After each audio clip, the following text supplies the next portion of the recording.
My family didn't just write me out of the will, they announced it over Sunday dinner like it was a menu change.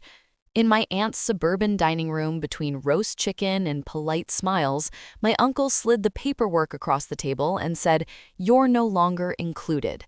My parents nodded and told me I didn't deserve it anyway, said I'd chosen independence so I could live without family money. They spoke about my inheritance like I was already dead weight. 30 years of birthdays, holidays, and being the responsible daughter, reduced to a financial inconvenience in front of cousins and neighbors who suddenly wouldn't meet my eyes. They thought humiliation would keep me quiet. They didn't expect me to already have something they wanted far more than money. Sunday dinner at my Aunt Linda's house was a ritual. First Sunday of the month, 5 p.m. sharp, the same roast chicken recipe my grandmother had passed down, the same good china, the same forced conversations about nothing.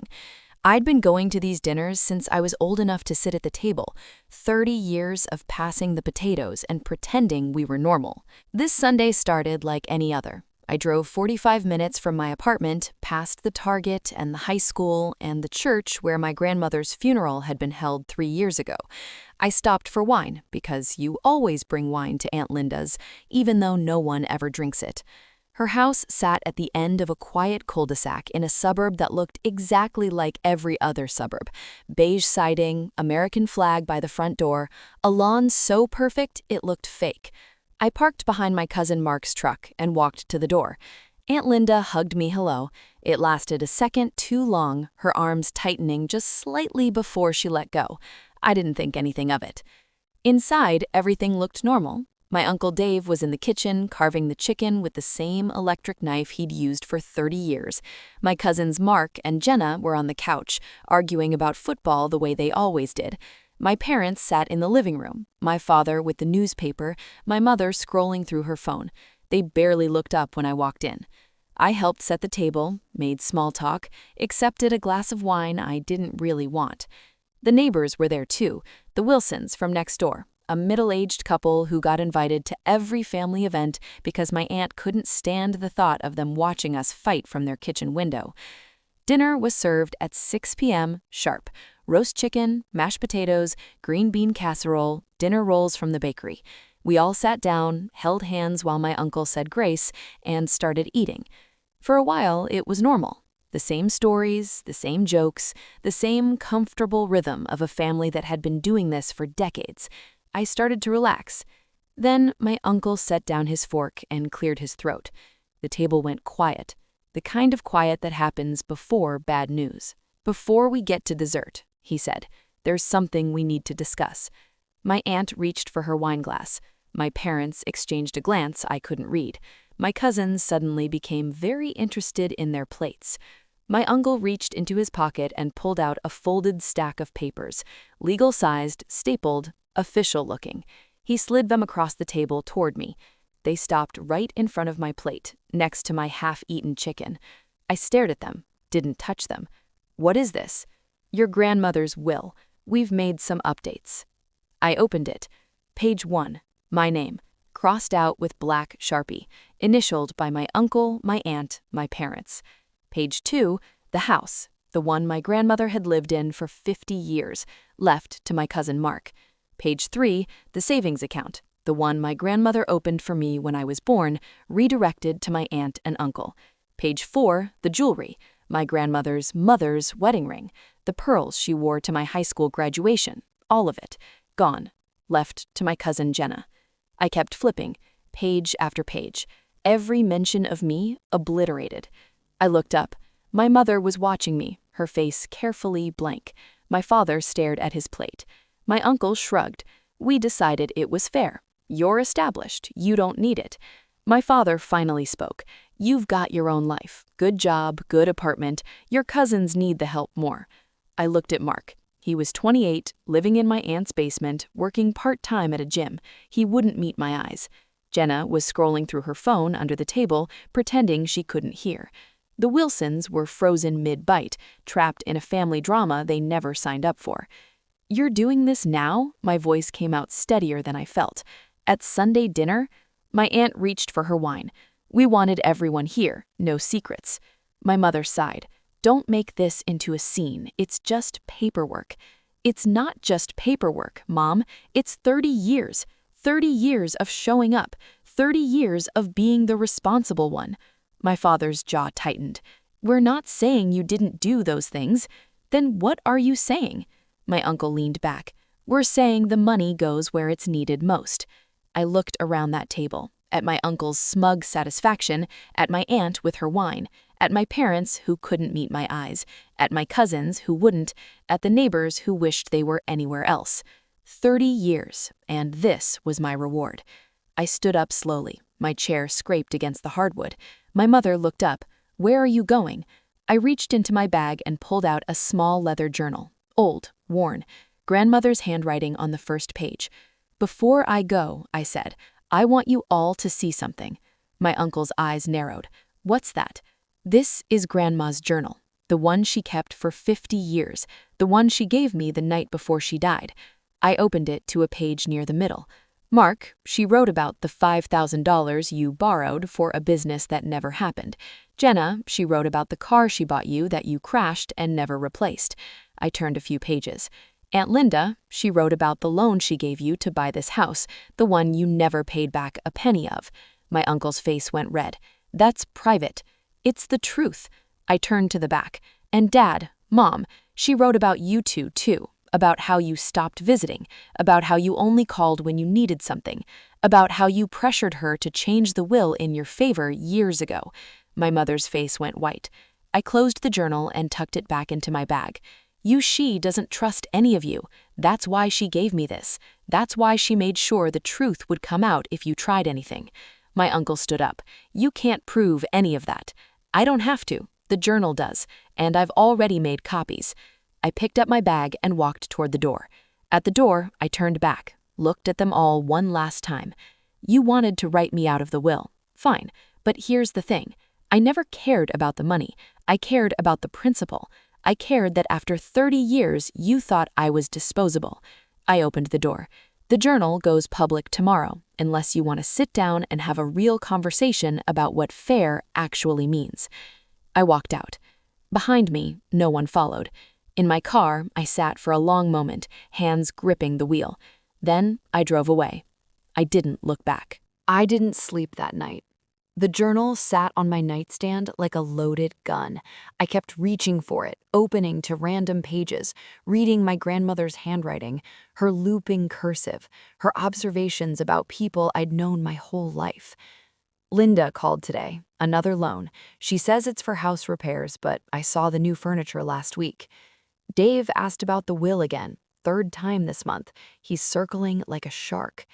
Mark stopped by, didn't ask how I was, just wanted to know if he'd thought about his situation. My daughter hasn't called in 6 weeks. I leave messages. She never returns them.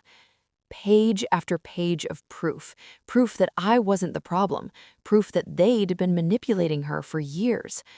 By morning, my phone had exploded. 17 missed calls, 23 texts, all from family. My mother, we need to talk about this. My uncle, that journal is private property. You have no right. Mark, cousin, come on, don't do something you'll regret. I ignored all of them. At 9 a.m., there was a knock on my door. I opened it to find my Aunt Linda standing in the hallway. No wine, no hug, just pale, tired eyes and a tight mouth. We need to talk. I let her in. She sat on my couch, hands clasped in her lap, looking around my apartment like she'd never seen it before. She hadn't. In 3 years, she'd never once visited. You can't release that journal, she said. It would destroy the family. Funny, I didn't hear you saying that last night when you were all sitting there watching them cut me out of the will. She had the decency to look down. That was wrong. I know that now. Now that you're scared? Yes, now that I'm scared. Is that so terrible, to be scared of losing everything? I sat across from her. Tell me about the loan. What loan? The one Grandma gave you for the house, the one you never paid back. Her face went pale. How much did she write? Enough. The date, the amount, the promise you made to pay it back within 5 years. That was 15 years ago. Aunt Linda stared at her hands. I was going to pay her. I meant to. But then Dave lost his job and Mark needed help. And you just never got around to it? She was my mother. She understood. You understood that you took advantage of her, that all of you did. My aunt's eyes filled with tears. Real ones. I'm not asking you to forgive me. I'm asking you to think about what happens if that journal gets out. The gossip, the judgment, the way people will look at us. The way they already look at me, you mean? She didn't answer. I stood up, walked to the window, looked out at the city. Here's what's going to happen. I'm not releasing the journal. Not yet. I heard her exhale. But I'm not giving it back either, and I'm not dropping this. If you want to keep your secrets, you're going to have to give me something in return. What? I turned to face her. The truth. About the will, about who forged it, about who knew and when. Her face crumpled. I can't. You can. Or I start posting pages, one by one, starting with yours. She sat there for a long moment, tears streaming down her face. Then she started talking. It was my uncle's idea, she said. Dave had been planning it for years, ever since Grandma got sick. He'd convinced my parents to go along by promising them a cut. My mother had helped with the forged signatures. My father had provided witnesses from his golf buddies who owed him favors. Mark and Jenna knew. They didn't help, but they didn't stop it either. They just waited for their share. They all thought you'd just accept it, Aunt Linda whispered. They said you never fought back, that you'd be too hurt to do anything. I almost laughed. They've never known me at all. No, they haven't. I walked her to the door. Before she left, she turned back. What happens now? Now I decide what to do with what you just told me. She nodded, walked out. I closed the door and leaned against it. My heart was pounding, but under it, something else, something I hadn't felt in years. Power. The next day, I called a family meeting. Not at Aunt Linda's, at a neutral location, a community center downtown. Neutral ground. I didn't tell them why. I just sent a group text. Tomorrow, 7 p.m. Come if you want to keep your secrets. They all showed up. My parents sitting together, faces hard. My Uncle Dave, arms crossed, defiant. Aunt Linda, pale and quiet. Mark and Jenna looking anywhere but at me. Even the Wilsons showed up, probably out of curiosity. I stood at the front of the room, my grandmother's journal in my hands. Thank you for coming. My uncle snorted, like we had a choice. You didn't. I held up the journal. This book contains 50 years of my grandmother's life, her thoughts, her observations, her secrets, and yours. I opened to a page. Mark, did you know she wrote about the time you stole money from her purse? You were 17. She never said anything because she didn't want to embarrass you. Mark's face went red. Jenna, she wrote about the pregnancy you hid from everyone, the abortion she paid for, the promise she made never to tell. Jenna burst into tears. My mother stood up. This is enough. You've made your point. I ignored her, kept reading. Dad, she wrote about the affair you had when I was 12, the one my mom never found out about. My father went pale. My mother turned to stare at him. Mom, she wrote about the money you stole from her checking account, $5,000 over 3 years. She never reported it because you were her daughter. My mother sank back into her chair. I closed the journal. I didn't bring you here to humiliate you. I brought you here to offer you a choice. I pulled out a stack of papers. This is a new will, one that restores what Grandma wanted, equal shares for everyone, no forgeries, no lies. I set it on the table. Sign it, and the journal stays private. No one outside this room ever knows what I just read. My uncle's jaw tightened. And if we don't sign? I smiled. Then I released the journal. Every page, to every relative, every friend, every person who ever looked up to this family. You'll spend the rest of your lives explaining why you lied, why you stole, why you tried to erase me. The room was silent. My father stood up slowly, walked to the table, picked up a pen. He signed. One by one, the others followed. My mother, hands shaking, my uncle, face like stone, Mark and Jenna not meeting anyone's eyes. When they were done, I collected the papers and tucked them into my bag. You'll never speak of this again. Not to me, not to each other, not to anyone.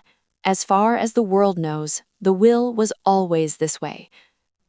My uncle glared at me. And what do you get out of this? I looked at him, at all of them. I get to walk away knowing I was never the problem. I picked up my bag and walked out. Behind me, no one followed. I walked out of that community center and didn't look back. The signed papers were in my bag, the journal was in my hands, and for the first time in 30 years, I felt like I was holding something more valuable than money.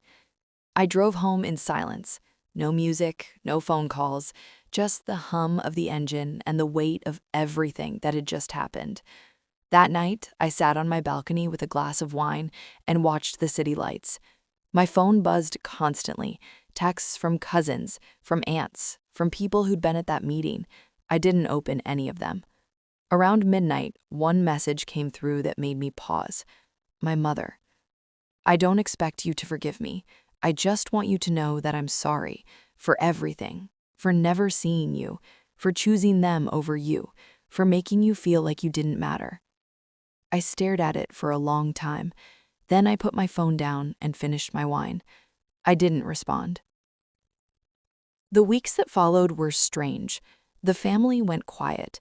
No Sunday dinners, no invitations, no group texts, just silence, heavy and complete. I went back to my life, work, friends, the normal rhythms of someone who'd just survived a war. But something had shifted. I felt lighter, freer, like I'd been carrying a weight my whole life and didn't know it until it was gone. A month later, I got a letter, handwritten, my grandmother's stationery, the pale blue kind she always used. I opened it with shaking hands. Sarah. If you're reading this, you found the journal. You know the truth. I'm sorry I couldn't protect you while I was alive. I was weak. I was scared. I let them push me around because it was easier than fighting. But I knew you were stronger than all of them. I knew you'd figure it out. The money was never what mattered. You know that. What mattered was making sure you knew the truth, that you weren't the problem, that you were never the problem. I love you. I've always loved you, and I'm so proud of the woman you've become. Be happy. That's all I ever wanted. Grandma. I read it 3 times, then a 4th. Then I sat on my floor and cried for the first time in years. 6 months passed. The new will held. No one challenged. No one dared. The journal stayed in my nightstand, locked away but never forgotten. My Aunt Linda called occasionally. Brief conversations. She was in therapy, she said, trying to understand how she'd let things get so far. I listened, but didn't offer much. My mother sent a birthday card. Just, love, Mom, inside. I kept it, but didn't call. Mark got married. I didn't go. Jenna had another baby. I sent a gift, but stayed away. Some wounds are too deep for Sunday dinners. Then, one afternoon, my Uncle Dave showed up at my door. He looked older, smaller. The confident man who'd slid that will across the table was gone, replaced by someone tired and broken. "I'm not here to fight," he said. "I'm here to apologize." I let him in. He sat on my couch, hands clasped, staring at the floor. Your grandmother's journal, reading what she wrote about me, it broke something. I saw myself the way she saw me, greedy, small, pathetic. He looked up. His eyes were wet. "I'm not asking you to forgive me. I'm asking you to know that I see it now. What I did, who I was. I studied him for a long moment, the man who'd tried to erase me, the man who sat at that table and watched while my parents nodded along. "Thank you," I said, "for saying that." He nodded, stood to leave. At the door, he paused. "The family's different now. Not good, necessarily, but different. People are actually talking about real things, about what they did. Change takes time." "Yeah." He looked at me. "You going to be okay?" I thought about it. Thought about the journal, the will, the years of hurt. Thought about my grandmother's letter, still on my nightstand. "Yeah, I think I am." He left.